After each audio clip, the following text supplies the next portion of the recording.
An ancient dispute over land has been stirred up anew by Amazon's choice of spot for its new headquarters in South Africa. Protesters oppose its plan to build a 70,000 square metre complex on a site in Cape Town. The location is of huge significance to indigenous communities.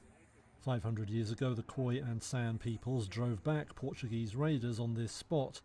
A century and a half later, it was where Dutch settlers launched a campaign of land dispossession.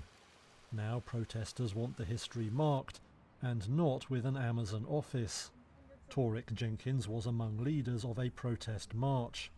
The threat of the monolith of Amazon on the embankments of our most sacred floodplains will not be accepted by our communities.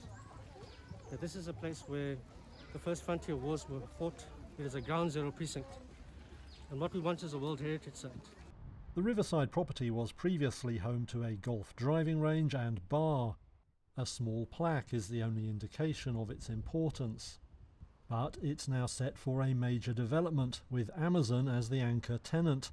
It's been approved by the city's mayor, but opponents aren't giving up. Leslie London leads one community association fighting the plans. And it's got an environmental authorization. That is despite many and multiple objections and appeals, which were essentially ignored. So the only recourse now is to go to court. Amazon wouldn't comment on the protests, referring all queries to the developers.